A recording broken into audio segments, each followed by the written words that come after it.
Hello everybody and welcome back to another video of mine. If you enjoyed the video today, please do leave it a like and subscribe if you want to help support me and my content. As well as that, I now have a Patreon set up. You will always find a link in the description or on my homepage banner. Now today we're going to be talking about several topics revolving around stuff that's been going down on YouTube. This includes Philip DeFranco, biggest scam artist of the year, really sapping the money out of his fans.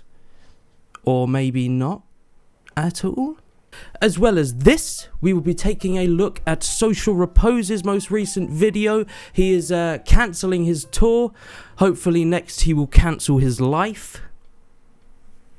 So, without further ado, let us roll that intro.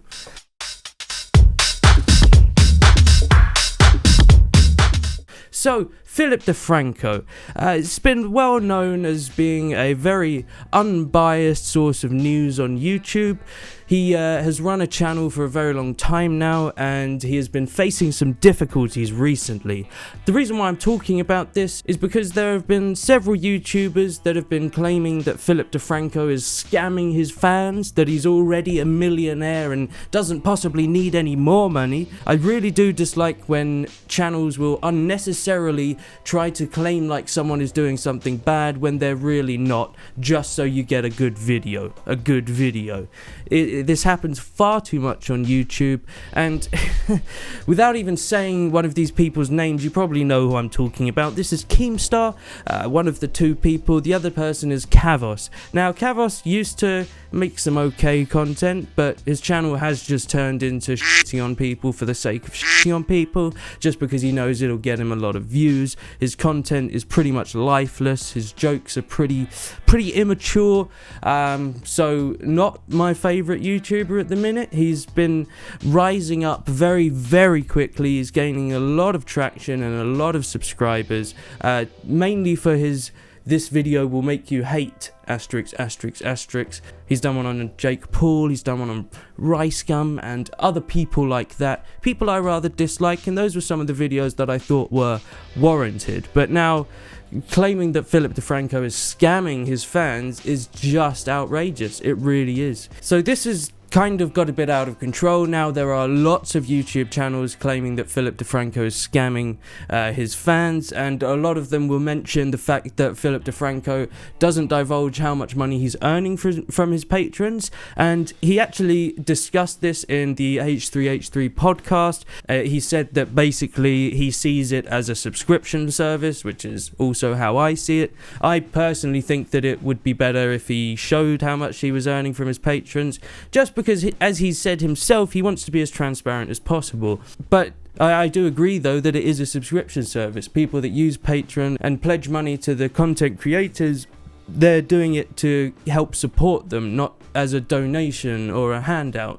So I think it's fine that he doesn't show it, but I think it would be better if he did. So as I said, his channel's been very well known for being as unbiased as possible. He has a very large team, a lot of researchers, a lot of editors and staff that manage to get good stories without being as outrageous as possible. He started off as an independent source of news, and as he got bigger and bigger, he was with networks. He was recently with a network called Discovery, and he was nearly at a point where he was going to lose his channel. They had full control over the channel. It was entirely owned by them at this point. He got to a point where he literally had to rebuy his channel from Discovery, and was very close to losing his show altogether.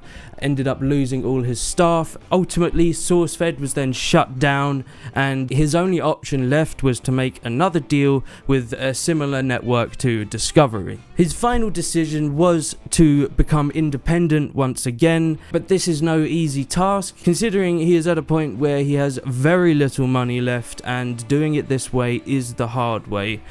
This is another point. If he was selling out and wanted to make as much money as possible, he wouldn't go off on his own to try and do his own thing. He would just sell his channel for a large sum of money and then move on to whatever else. So this is why he has set up this Patreon, and this is why he needs help from his fans to fund this independent channel. He wants to be as transparent as possible, as I said earlier, and becoming independent was the only way to make sure that there was no one above him that had more control over the channel than himself. himself. Now, this is what really annoys me about certain YouTubers that will just do no research at all and claim that he's trying to scam his fans, which is simply not true.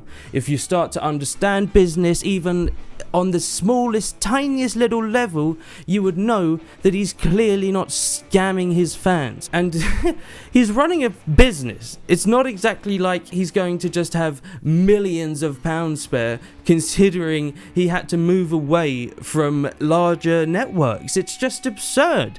So it only takes minutes to read his Patreon to know why he's doing this. And I am actually glad the video Kavos made on him got a lot of dislikes. It actually only got 50% likes and 50% dislikes. So there's still a ton of people who have watched this, listened to it and be like, god damn, he is definitely scamming people. And this is why it's such a toxic thing to do. It is literally almost on a level of slander. Well, it is, really, it is. And this is why you can't just shit on people for the sake of shitting on them, because this could have real damage, especially if Kavos was talking about a smaller channel. Imagine if someone like Kavos, who has a really large fan base at this point, was doing this to a smaller channel. This smaller channel could get destroyed and have people thinking that this channel is scamming their audience when it's simply to help fund them doing something better that is better for everyone. It's ridiculous. Anyway, that's all I'm going to say on this point. Let us now have a look at Social Repose's most recent video where he's cancelling his tour. Hello, hello, hello, hello, hello, hello, hello, hello, hello. Shut the f*** up. It's Richie from Social Cancellation here, and you can read the title with your own two eyes. Oh, I can I? Thanks for that. And I just want to talk about it a little bit because I have the good fortune of being able to talk to you guys directly as opposed to just writing a boring artist statement. Good fortune for you, maybe, but not for us. I just want to explain to you exactly why I'm making this decision and why it's kind of devastating to me.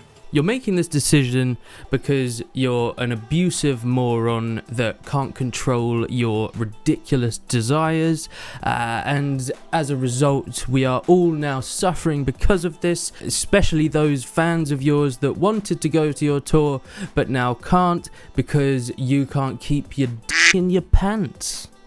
It's no secret that I don't have my head on my shoulders right now. I'm a little bit all over the place. Yeah, I'm trying to figure everything out. So about a week ago, when I'd recently gotten home and I had a call with my manager, and he brought up the idea of perhaps maybe thinking about rescheduling the tour, or maybe just not doing it altogether because I was acting really erratic. Well, look, it's got to be either one of the two because you titled the video, so I'm cancelling this tour. And now you're saying you're talking about postponing it. So which is it? Because your fans deserve to know that they shouldn't be left in the dark about this, considering this is entirely your fault, remember? Every last bit of this. And if you had cheated and gotten away with it and not said anything about it, I don't think you'd be making this video. I don't think you'd be seeking help or any of that. I think you're only seeking help if you actually are doing that, because you know that's what your fans would want to see, but I don't really think it is. And this is because you've said yourself that you don't think therapy or antidepressants or antipsychotics or any of that are of use. So these actions clearly aren't influenced by yourself, but by the fact that you want to keep your channel going strong. So I don't know how anyone really has respect for you at this point, and thank God most of your fans are clocking on to how much of an abusive scumbag you are, and we can find this out by having a little peek into your comment section, which I think could be a good laugh. Let's check it out. So the pinned comment by Social Repose says, "Oh, so sad you're not dead yet. See, man, I was hoping you'd die, you worthless crap." It's like poetry to my ears. Beautiful, thank you so much. The second comment might even be better than that one, and it says, "Say hello one more effing time and I'm going to lose my shit, dude." That's exactly how I felt when watching that intro. Don't understand why you even did that. It was just annoying, as was most of the things you said in the intro, like telling us that we can read what your title says because we can read. Yes, thanks for that. We have another comment here that says, well, we have a couple of comments that show that people aren't surprised by this. One says, me, C's title, G, I wonder why. And there's one below it that says, shocker, we would never have guessed. Just ridiculous. Now this comment, this one's very good. It says, I didn't dislike this video because you cancelled your tour. I couldn't care less. I disliked this video because you're an asshole, and I want to make damn sure YouTube's algorithm F's you over and hides your videos due to constantly high dislikes. I hope so too. Ah, dearie me. And finally we have, I love how women are the main ones supporting this piece of shit. He's a cheater, a liar, a manipulative arsehole, yet these women just fall over themselves to be the next girl he cheats on. It's true, I completely agree. I don't understand how anyone has respect for him anymore. He's clearly an awful person, a truly awful person, and I am almost 100% certain that his channel may follow a similar pattern to Onision's now. It's good when this barrier is broken and finally we can see a little bit deeper under the skin and see the guy for who he is, and that's a horrible scumbag. So anyway, that about concludes today's video. I'm sorry that my past couple of videos haven't been anything too exciting. I've just been very busy at the moment, but I just want to get videos out to you guys because I think it's important to do that. Now, if you enjoyed the video, please do leave it a like and subscribe if you want to help support me and my channel. Thank you so much, guys. I will see you in the next one.